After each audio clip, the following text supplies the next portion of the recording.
I want to share a story of Paul. Now, Paul was the father of Calvin, who was referred to me for long-term, persistent, severe behavioural disturbance. And I met with Paul and his family the day before Abby and I launched the scheme to camp staff. And he was talking about his experience of services, and he was told for many years that if you could just get your son a diagnosis, that is what would really help. And after years of battling, he finally got to see a paediatrician, and the paediatrician told him, oh, your son doesn't meet the criteria for this diagnosis. And Paul said, he said to the paediatrician, well, what should I do? And the paediatrician said, oh, I recommend this book. And Paul described this as an insult. Now, I would say this book, Magic 123, it's a pretty good book. It uses kind of a sophisticated form of stick and carrot with a lot of love on the top. It's a pretty good book. But for Paul, I think what it meant was that it trivialised the challenges. It's like saying, oh, well, just read the book and it'll be all right. But also, it meant he didn't feel heard. And when we think about that, that's where we're into the level of meaning. What does it mean to be given a book on prescription? And that's the question I hope you can take away from this talk. But also, what it mentions at the bottom of that slide, the medicalisation of childhood.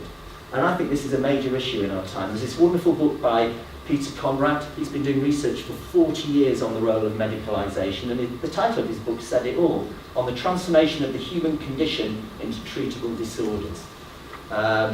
And one of the effects of medicalisation is it turns a child's problem, it technicalises it. And straight away, once it's been technicalised, then you need technicians to fix it, which can minimise the agency and knowledge of the family. So this is the question for me when I'm in clinic. How can I work with families without reinforcing this story of parental blame? Because it will be in there. While some therapists may think that therapy is removed from the real world, it can't escape the common assumptions that filter through all our social discourse. So, kind of what I'm saying is that books do have side effects. If a parent's given a book and they can't use it, it might add to their sense of failure. It might marginalise their own knowledge, the knowledge of their own parents and grandparents and aunties and uncles. And it can add to the list of things that a parent is failing to live up to. And I say this, not because I question books on prescription, I'm a big advocate of it, but I think if we can recognise its limitations, it gives us a chance to release its potential. And one of the ways that books on prescription can be helpful is that it's something that the people that don't attend, which is often the fathers, they can have access to information and knowledge. The next is how to introduce books on prescription, how we talk about it. Now, this problem I talked about, giving a book and then somebody doesn't use it and then they feel like a failure. Before I get into that, I'm really interested in the resources that are required to use a self-help book. And these are some of the things I've discovered in my clinical investigations.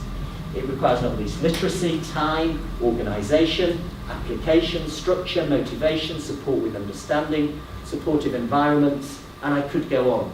But if people don't have these resources, if we give them a book, then we're going to disempower them further. And I think we need to think carefully about what resources people bring. The other one is kind of interest. Not an interest in change, but let's be honest, self-help books don't have the greatest prose style.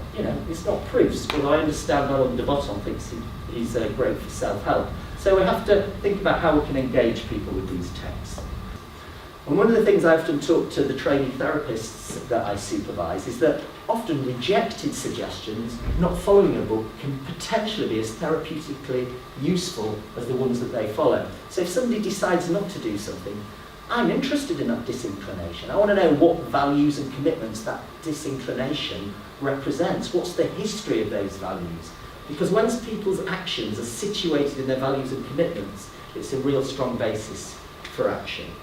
Okay, so now for the science bit. So this is how our books on prescription have been used. These are the issue numbers. And it's interesting working with the library because you learn all this kind of library lingo, which was kind of foreign to me. I always thought issues was what Tony Benn talked about, but apparently it's when a book is lent or renewed, is that right? Yeah. Thank you. So we've gone from about 700 in the first year to about 2,500 now.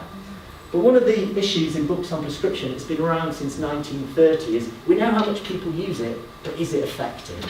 And this effectiveness thing is a really complex beast. Because when I'm working with someone, and we might work over a number of weeks or months or very, very occasionally years, although that's not really allowed these days, what's the active ingredient?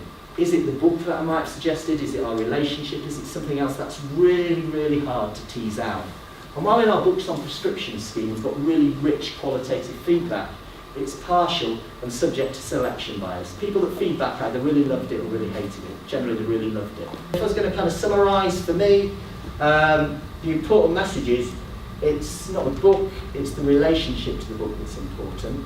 And also to add that sounds kind of obvious. But what I would say is, psychology has made a lot of money about finding complex ways of stating the bleeding obvious, but it doesn't mean it's not useful. Okay, thank you.